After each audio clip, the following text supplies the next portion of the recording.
भाई आप लातविया भी गए हुए, कुछ ऐसे देश यूरोप के जो बहुत कम जाते हैं लोग, वो कैसी जगह है? लिथुआनिया और इस्टोनिया ऐसा लग रहा है एक मिनी रशिया आपको मिलेगा। सब रशियन बोलते हैं, रशिया से टूट के बना है, सोवियत से टूट के बना है। कैसे वहाँ के लोग? लोग अच्छे हैं, थोड़े से कोल्ड तो हैं। ठंडा है देश वैसे, वेदर वाइज भी ठंडा है, लोग भी ठंडे हैं। पर वहाँ का कल्चर और भी ओपन है, ऐसा है? ओपन तो है। हमने ऐसा सुना है भाई कि हम ट्रैवल एजेंट से बात कर रहे थे एक बार कि भाई कहीं पार्टी वार्टी जगह बताओ, कह रहा भाई लातविया चले जाओ, लड़कियां आपको आगे से ले जाएंगी घर के अंदर, इंडियंस की बहुत इज्जत है वहाँ। ये सब ये इतना तो मैंने कहीं नहीं ये तो कहीं नहीं होने वाला है। ये ना रील्स में बहुत आ जाता है फीड में कि भाई फिनलैंड चले जाओ, कोई मना ही नहीं कर रही।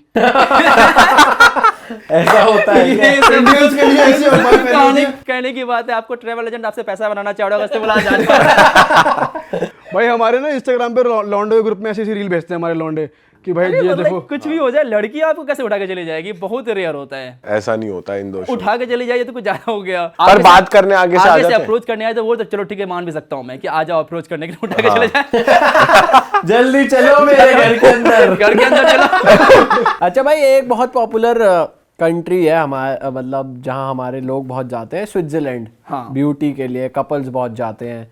तो मैं चाहता हूँ आप थोड़ी ऐसी कंट्री बताओ जो स्विट्जरलैंड से भी ब्यूटीफुल आपको लगी हो, या अगर स्विट्जरलैंड का ऑल्टरनेटिव लोग देख रहे हैं तो वहाँ जा सकते हैं। नॉर्वे, स्वीडन और डेनमार्क मुझे बहुत अच्छा लगा, ब्यूटीफुल लगा, सुंदर है। स्पेशली नॉर्दर्न नॉर्वे वगैरह, ब्यूटीफुल माउंटेन्स, अमेजिंग लेक्स। अच्छा, और वहाँ पे जाने के लिए सही वेदर कौन सा होता है? आप समर्स में जाओगे तो आप वार्म रहेगा और 24 सनलाइट रहता है, वहाँ मिडनाइट सन कहते हैं उसको। सन वहाँ कभी डूबता ही नहीं है। आप गए हो ना? मैं गया हूँ वहाँ पे। कैसी फील आती है भाई, रात के बज रहे 3-4 और वो पहले आप कंफ्यूज रहोगे, लेकिन मेरे लोगों के लिए बहुत अच्छा है, कभी भी सो कभी भी उठो। अच्छा। समझ आ नहीं रहा।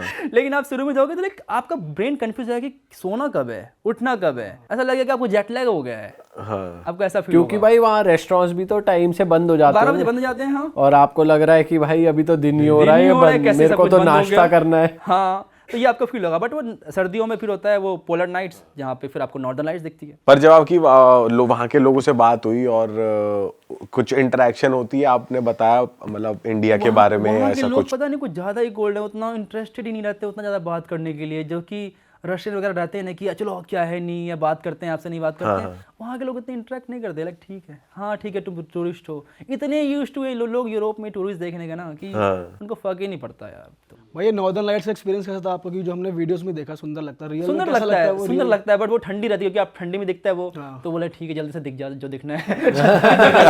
जल्दी आ जा। क्योंकि आपको फिर वो बाहर जाना पड़ता है सिटी के, क्योंकि आप लाइट पोल्यूशन से आप नहीं देख सकते, सिटी के बाहर जाना पड़ता है। तो जल्दी दिख जा जो दिखना है, ये सब ऐसा लगता है। बट भाई जैसे फिनलैंड, आइसलैंड ऐसी कंट्रीज हो गई, यहाँ के लोग परेशान रहते हैं, खुश रहते हैं क्या? इनकी कहते तो हैं कि one of the happiest country in the हाँ, वर्ल्ड। वही मैं पूछना चाह रहा हूँ कि Finland is the happiest country in the world.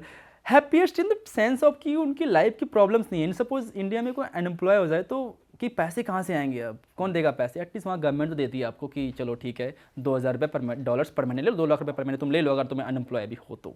But tax भी फिर ज़्यादा है वहाँ पे, 55% टैक्स देना पड़ सकता है आपको जो भी कमाते हो आप। बट ठीक है, उस टैक्स देने में मैं समझता भी हूँ कि जब आपको फ्री में हेल्थ केयर मिले, फ्री में पढ़ाई मिले, अगर आपको ये गारंटी कि अगर आपके पास जॉब नहीं हो तो पैसा मिलेगा आपको, तो फिर टैक्स देने में अच्छा लोग हो गया कि चलो दे देते हैं टैक्स। इंडिया में वो सब कहाँ है? फ्री हेल्थ केयर, आप किसी सरकारी स्कूल चले जाओ, आप किसी चले जाओ सरकारी हॉस्पिटल में क्या हालत है आपको पता ही है। सही बात है भाई। बट भाई जब आप ऐसी कंट्रीज़ के लोगों से इंटरेक्ट करते हो, आप उनका आपस में हस्बैंड वाइफ का रिलेशन भी देखते हो, समझते हो कि यहाँ के लोग शादी करना चाहते हैं, नहीं करना चाहते, बच्चों की अपब्रिंगिंग देखते हो, तो ऐसे वाइज आपको कौन सी कंट्री में लगा कि यार ये कंट्री, जैसे जापान के लिए कहते हैं बहुत लोनली, अकेलापन है, ऐसी और कौन सी कंट्रीज आपको लगी कि भाई बहुत अकेले लोग हैं? या अकेले ये लोग तो जितने भी मुझे लगता है kind of first world country हो गई ना, इतना ज़्यादा सेल्फ सेंटर्ड लोग हो गए हैं अपने आप में कि काइंड ऑफ मुझे लगता है उनकी ज़िंदगी इंडिविजुअलिटी चलती है। हमारे यहाँ कम्युनिटी से चलती है कि अगर मेरे को आज कुछ दिक्कत हो जाए तो मेरे फैमिली जितनी सारी ज़मीन सब बेच देंगे, मुझे वो ठीक कराएंगे। अमेरिका में नहीं होने वाला ऐसा, कभी नहीं होने वाला कि आप ठीक है आप क्या कर सकते हो। और बहुत ही रेयर है वो कि कुछ और वहाँ पे करेंगे। इंडिया से रिलेटेड ऐसी वैल्यूज जैसे आपने बताई, ऐसी और कौन सी कंट्री में? आप ईरान देख लो, ईरान में बहुत ज़्यादा वैल्यूज़ हैं, फैमिली वैल्यूज़ बहुत ज़्यादा मैटर करती है। मोर और लेस आपको एशियन कल्चर में देखने को मिलेगा ये। चाइना में भी है फैमिली वैल्यूज़ आपको देखने को मिलेगा। यूरोपियन कंट्रीज में उतने ज़्यादा नहीं है, वो बहुत ज़्यादा इंडिविजुअल हो वहाँ पे लोग हैं। भाई कहीं की अल्कोहल आपने ट्राई करी हो कि भाई इस देश की सबसे बड़ी और यूनिक है? मैं एक बार गया था वोडका म्यूजियम सेंट पीटर्सबर्ग में, वहाँ पे 50 टाइप के वोडका मुझे ट्राई करवाया गया, तो फिर मुझे समझ आया कि वोडका में भी अलग अलग टेस्ट होता है। 50 तरीके की? हाँ, वहाँ पे अलग अलग टेस्ट है, आप टेस्ट कर सकते हो वोडकाज। एक्चुअली एक फैक्ट है रशिया के बारे में कि Russia produce 60% of the world vodka, but they consume 70% of the world vodka.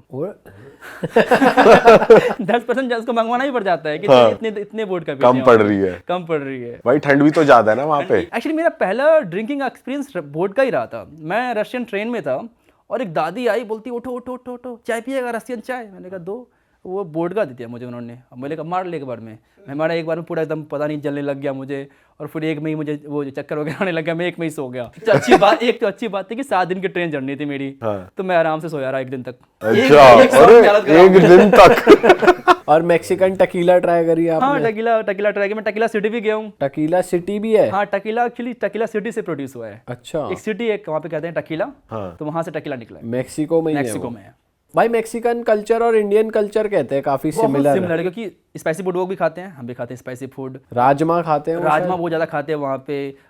Chicken खाते हैं, रोटी खाते हैं, रोटी मतलब तड़ते रोटी खाते हैं। हाँ। खाना बहुत सिमिलर है उनका। और क्या वैल्यूज सिमिलर लगी? वैल्यूज तो हैं, फैमिली वैल्यूज वहाँ भी आपको देखने को मिलेंगे। वैल्यूज में वो लोग भी बहुत ज्यादा हेड नोट करते हैं, आपको देखोगे तो लाइक नोट करते हैं वो लोग। और वहाँ पे जैसे मैक्सिको में थे आप, तो कुछ जैसे वहाँ पे वो बहुत चलता है कार्टेल वगैरह का सिस्टम, तो कुछ देखा आपने? जनरली टूरिस्ट को परेशान नहीं करते हैं। टूरिस्ट के साथ उनका हमने तो सुना है टूरिस्ट को बचाते हैं वो, पुलिस बचाते से। हैं। टूरिस्ट को आप कुछ नहीं करेंगे। एक बड़ा ही अनफॉर्चुनेट एग्जांपल था। एक लड़की थी इंडिया की, ट्रैवल ब्लॉगर थी, और उसकी डेथ हो गई थी क्योंकि 2 कार्टेल आपस में भिड़ गए थे। तो उस बीच में वो फायरिंग में आ गई थी, उसकी डेथ हो गई थी। बट वो टूरिस्ट को कुछ नहीं करते जनरली। भाई और आपने वर्ल्ड में, जैसे इंडिया का हिंदू कल्चर हमने सुना है बाली में आपको देखने को मिलता है, ऐसा और कौन सी जैसे आपने बताया कि सूरीनाम में दिख जाएगा आपको, गयाना में दिख जाएगा, और कहाँ मॉरिशस में दिख जाएगा, मॉरिशस में, फिजी में दिख जाएगा, और भी किसी कंट्री में, जैसे रशिया में कहते हैं बहुत लोग आजकल। रशिया में एक्चुअली वो हो रहा है, पूरा हिंदुइज्म नहीं, किसी की ये सब कंट्री पूरा हिंदुइज्म मानती है, बट रशिया में एक सेक्टर जो इस्कॉन वाला पार्ट है, सिर्फ जो कृष्णा को मानते हैं वो लोग। अच्छा। एक तो वो उन्होंने स्टार्ट कर दिया है अभी। रशिया में आपको बहुत सारे यूरोपियन कंट्रीज में देखने को मिल जाएगा क्या कि लोग आते कि हैं, लोग हरे राम हरे कृष्णा कर रहे हैं, और बड़े बड़ी एकदम उन्होंने मूर्ति बना रखी है, उसको फॉलो कर रहे हैं। भाई ऐसी कौन सी कंट्री है जहाँ पर आप जाना रिग्रेट करते हो, मतलब आप बेकार ही गए, आपको बिल्कुल मजा नहीं, ऐसा रिग्रेट तो नहीं है, मुझे एक बार तो हर जगह जाकर देखना ही था। अच्छा। लेकिन मैं वापस से बहुत सारी कंट्री नहीं जाना चाहूंगा, अनलेस एंड उनमें से कौन सी country आती पैसे है? मुझे नहीं मिले। पैसे भी देने पड़ेंगे आपको वहाँ जाने के लिए, और सारा खर्चा भी, तभी जाऊंगा सारी कंट्रीज में, ऐसे नहीं जाऊंगा। कौन सी है वो? Example Djibouti. भाई जिबूटी कौन सी कंट्री है, कहाँ पड़ती है? ये जिबूटी है हॉर्न ऑफ अफ्रीका में, इजिप्ट और सूडान के आसपास है। वो एक छोटी सी टाइनी सी कंट्री है, बट वहाँ पे मिलिट्री बेस बहुत सारे हैं। सारे देश के वहाँ पे मिलिट्री बेस आपको मिल जाएंगे। वो देश मिलिट्री बेस के लिए बना हुआ है। यूएस की मिलिट्री बेस है, चाइना की मिलिट्री बेस है, फ्रांस की है, यूके की है, सबकी मिलिट्री बेस आपको वहाँ पे मिल जाएगी।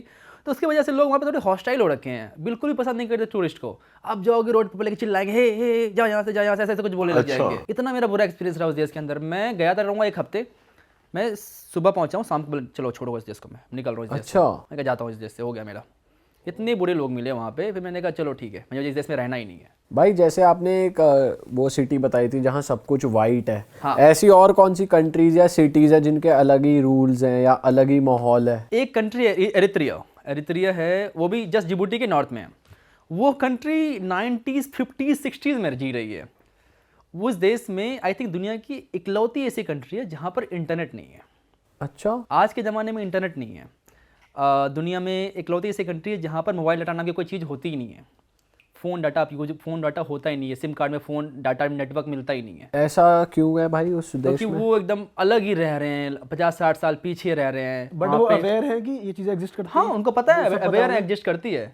उनको पता है कि दुनिया के बारे में चीजें हैं। आपको छोटे छोटे कैफेज मिलेंगे जहाँ पे इंटरनेट मिलेगा। आपको चलना पड़ेगा, आपको वाईफाई वगैरह का कोई सुविधा नहीं है, आपको चलना पड़ेगा 1 किलोमीटर जाकर फिर कैफेज मिलेंगे। अच्छा। आप लॉग इन करोगे, इतना स्लो स्पीड, व्हाट्सएप मैसेज आने में लगता है 25 मिनट। Text message. इंटरनेट का तो वो लोग, आधे लोग इंटरनेट जानते ही नहीं क्या होता है इंटरनेट।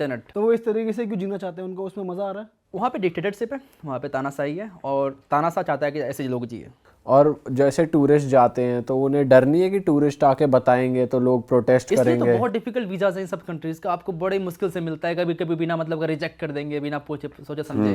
बट मैं लकी था कि मुझे मिल गया और मैं चला गया। और इनकी रिक्वायरमेंट क्या होती है? जैसे कई कंट्रीज मांगती है कि स्टे दिखाओ, फ्लाइट दिखाओ, बैंक बैलेंस दिखाओ, ये लोग ये क्या सब कंट्रीज़ की कोई रिक्वायरमेंट, ये कंट्रीज़ में क्या होता है कि आप एक लोकल बंदा ढूंढो वहाँ पे, लोकल बंदा आपके बिहार पे वीज़ा अप्लाई करेगा कि इस बंदे को मैं जानता हूँ, ब्ला कैसे जानता हूँ नहीं जानता हूँ, या तो फिर कोई टूर एजेंसी है, एंड देन आपको वीज़ा मिलेगा। आपका वहाँ पे था कोई दोस्त? वहाँ पे एक टूर एजेंसी वगैरह से आप कांटेक्ट करके मैंने गया था मैं, तो same Gilgit Turkmenistan, same here. और वो देश बड़ा है या छोटा? वो छोटा सा देश है, छोटा सा देश है, और 1970 में रह रहा है, सारी पुरानी पुरानी गाड़ियाँ हैं, लोग साइकिल पे चला रहे हैं, साइकिल वहाँ का मेन पब्लिक ट्रांसपोर्ट है। But at the same time मुझे ना अच्छा लगा कि वहाँ पे ना बच्चे शाम को फुटबॉल खेल रहे हैं, ना कि अपने फ़ोन में गेम खेल रहे हैं। ये भी देख के अच्छा लगा कि वहाँ पे कम्युनिटी बनी हुई है कि रोज़ शाम को सब साथ पैदल जा रहे हैं, सब कुछ फ़ोन में नहीं घुसे हुए हैं। आप चलो मेट्रो में जाकर देखो, सब स्क्रॉल कर रहे हैं, टिकटॉक या जो भी कर रहे हैं, यहाँ पे एकदम सब हम फ़ोन में घुस चुके हैं, वहाँ पे है ही नहीं फ़ोन, तो कोई घुसा हुआ ही नहीं, एकदम ऐसा लग रहा है कि अच्छा जीवन है इनका, कि लाइवली है, लाइवली है, एक दूसरे से मिले जुले हैं, काफ़ी कम्युनिटी वाइज ज़िंदगी जी रहे हैं। तो आपने वहाँ के लोकल लोगों से बात करी कि उन्होंने कभी ट्रैवल किया बाहर, वो लोग बाहर जाकर जीते हैं मतलब नहीं? बहुत ही डिफिकल्ट है, उनको परमिशन देनी पड़ती है उन देश से बाहर जाने के लिए। ओके। हमें क्या है कि हमें जब मन के चलो, जब पैसे में वो निकल जाता हूँ मैं देश के बाहर, वो उनको चाहिए होता है परमिशन कि गवर्नमेंट परमिशन देगी, आप बाहर जा सकते नहीं जा सकते हो। और वहाँ के मेजर लोग क्या करते हैं? जनरली एग्रीकल्चर हैं, छोटे मोटे काम कर लेते हैं, बहुत ही one of the poorest country में भी से आती है एक्चुअली वो, और उनकी खुद की करेंसी है, काइंड ऑफ वॉर में भी है कंट्री, वॉर कर रही है इथियोपिया के साथ, तो सब वो लोग ठीक है, मतलब लोग फिर भी खुश दिखे मुझे ना वहाँ पे, तो मुझे उसका अफसोस नहीं हुआ कि चलो ठीक है, अगर खुश हैं, 9 का यूज़ कर रहे तो क्या हो गया, खुश तो है ना, दैट्स मोर इम्पोर्टेंट। सही बात